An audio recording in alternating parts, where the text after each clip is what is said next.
नमस्कार। कक्षा सप्तम में आज पाठ 8 शाम एक किसान कविता हम सब पढ़ेंगे और इस कविता का मैं सर्वप्रथम आदर्श वाचन करूंगा। आपसे मेरा निवेदन होगा कि जब भी आप वीडियो ओपन करें, खोलें, देखें तो कविता के वाचन की शैली को जरूर देखें। इससे बहुत कुछ सुनने से आपको स्मरण आ जाएगा, इसका अर्थ समझ में आएगा और जो कठिनाई है उसे मैं समझूंगा। तो प्रस्तुत है आदर्श वाचन। आकाश का साफा बांधकर सूरज की चिलम खींचता बैठा है पहाड़। घुटनों पर पड़ी है नदी चादर सी, पास ही दहक रही है पलाश के जंगल की अंगीठी। अंधकार दूर पूर्व में सिमटा बैठा है भेड़ों के गल्ले सा। अचानक बोला मोर, जैसे किसी ने आवाज दी, सुनते हो? चिलम औंधी, धुआं उठा, सूरज डूबा, अंधेरा छा गया। ये आदर्श वाचन कविता का, और इसमें कुछ चीजें समझाने के लिए आपको ये बताना पड़ेगा। जैसे देखिए, आकाश का साफा, आकाश को साफा बना दिया, सूरज को चिलम बना दिया, किसान को पहाड़ बना दिया, जंगल को अंगीठी सा, क्या कहते हैं कि नदी को चादर,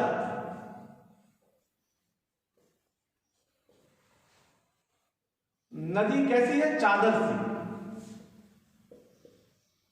चादर सी। और इसके साथ अंधकार कैसा है? भेड़ों के गल्ले सा।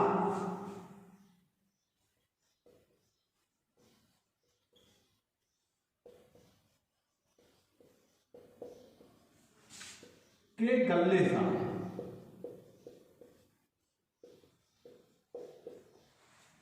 ये देखिए, इतने चीजें हैं। इसमें शाम का वर्णन किया गया है, शाम को एक किसान के रूप में दिखाया गया है।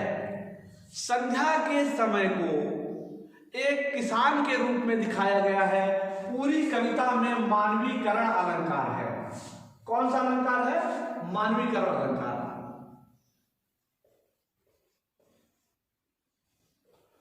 मानवीकरण क्यों है?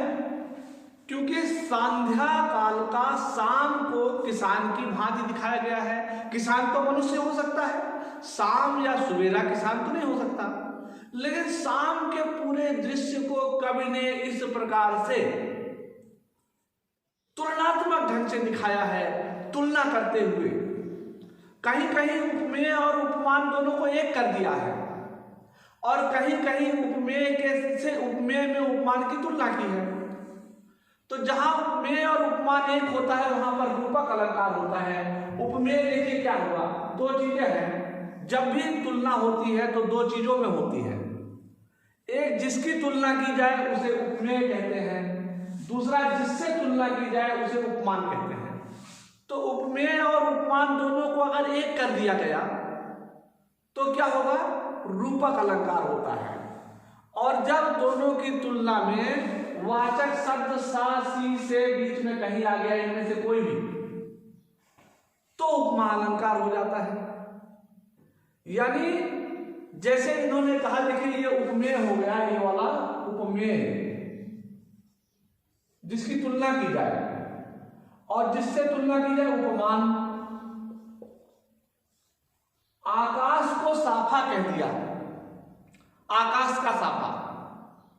आकाश को, पूरे आकाश को साफे के रूप में सिर पर बांध रखा है किसने? किसान ने। फिर कहता है सूरज को चिलम कह दिया, जैसे कोई किसान दूर से कहीं चिलम गुड़क रहा हो तो सूरज को क्या कह दिया? चिलम कह दिया। और वो कर क्या रहा है? सूरज की चिलम खींच रहा है, चिलम पी रहा है, नशाखोरी है। वो मद्य निषेध आजकल चल रहा है ना, लेकिन उस समय कवि ने सूरज को चिलम के रूप में देखा। वैसे कवि किसी और के रूप में भी देख सकता था, लेकिन कवि की अपनी बात है भाई, जहां न पहुंचे रवि वहां पहुंचे कवि। कवि ने उसको देखा, सूरज को किस रूप में देखा? चिलम के रूप में। तो कवि को क्या लगता है कि जैसे कोई किसान हो, बहुत भव्य किसान, बड़ा, उसने संपूर्ण आकाश को साफे के रूप में धारण कर रखा है। तो आकाश को साफा कहा, इसलिए यहां पर रूपक अलंकार होगा, और सूरज को चिलम कहा, यहां पर भी रूपक अलंकार होगा। और फिर क्या कहता है? बैठा है पहाड़। पहाड़ शब्द किसके लिए प्रयोग हुआ? किसान के लिए। तो यहां पर भी पूरा रूपक का प्रयोग हुआ है। किसान कैसा है? वो बैठा हुआ है। कैसा है? आकार में बड़ा भव्य और विशाल है। उसका सिर इतना लंबा है कि संपूर्ण आकाश साफे के रूप में उसके सिर पर बंधा हुआ है। और दूर गगन मंडल में जो सूरज दिखाई पड़ता है, ऐसा लगता है कि जैसे सूरज को चिलम के रूप में प्रयोग कर रहा है, और वो चिलम गुड़क रहा है, चिलम खींच रहा है।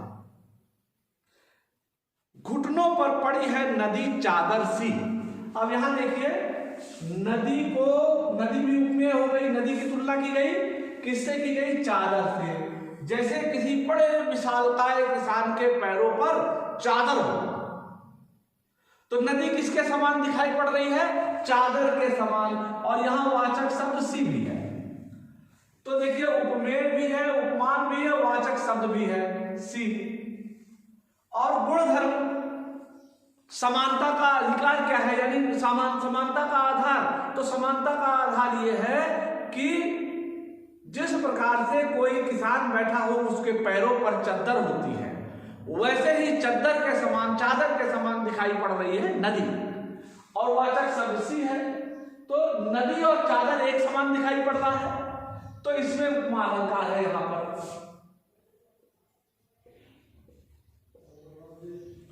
और जंगल को अंगीठी कह दिया, पलाश के जंगल की अंगीठी।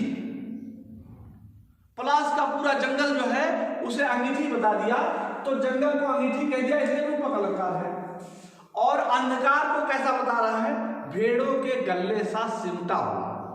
तो भेड़ों के गल्ले, अंधकार, अंधेरा। अंधेरा कैसा है? भेड़ों के गल्ले के समान। तो अंधेरा उपमेय है, और भेड़ों का गल्ला क्या है? उपमान है। उपमेय और उपमान, इसमें दोनों को एक नहीं बताया है, इन दोनों में एक नहीं बताया है, दोनों में थोड़ा अंतर किया, तुलना की है, समानता की है, यानी दोनों समान है। इनमें वाक्यों में क्या किया? एक कर दिया। तो जब उपमेय और उपमान को एक कर दिया जाए तो रूपक होता है, और जब उपमेय और उपमान की तुलना की जाए तो उपमा अलंकार होता है। तो क्या कहता है कि अंधकार, अभी दिन है, अभी दिन डूबा नहीं है, तो अंधकार कहीं सिमटा हुआ बैठा है। किसके समान बैठा है? भेड़ों के गल्ले के समान। यानी जिस प्रकार से भेड़ों का झुंड एक जगह सिमटा बैठा होता है, वैसे ही अंधकार भी एक जगह पर सिमटा हुआ बैठा है। फिर कहता है अचानक बोला मोर, और इस समय एकाएक, सडनली, आकस्मिक रूप से, तुरंत मोर बोलता है। और किसी ने आवाज दी, मोर के बोलने के साथ ही किसी ने आवाज दी, सुनते हो? चिलम औंधी हो गई, यानी चिलम जो प्रकाश दे रही थी, सूरज जो चिलम की भांति थी, वह उल्टी हो गई। और चिलम के उल्टी होते ही क्या हुआ? प्रकाश खत्म हो गया, अंधेरा शुरू हो गया, और धुआं उठा। और चिलम से ऐसा धुआं उठा, जिस प्रकार से चिलम को उल्टा कर दो तो धुआं उठेगा, वैसे ही सूरज रूपी चिलम को उल्टा करने से धुआं उठा। और उस धुएं ने क्या किया? पूरे सूरज को डुबो दिया, सूरज को ढक लिया, और इस प्रकार से चारों तरफ अंधेरा हो गया। तो ये कविता का भावार्थ था, और इसमें आपने नोट कर लिया होगा, उपमेय और उपमान ये रूपक का प्रयोग है, ये उपमा का प्रयोग है। उपमेय किसे कहते हैं? उपमान किसे कहते हैं, वाचक शब्द किसे कहते हैं, साधारण धर्म किसे कहते हैं, और पूरी कविता में मानवीकरण है।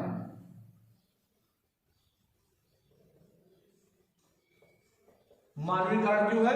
क्योंकि शाम को संध्याकालीन समय को मानव के रूप में दिखाया गया है, इसलिए मानवीकरण अलंकार है।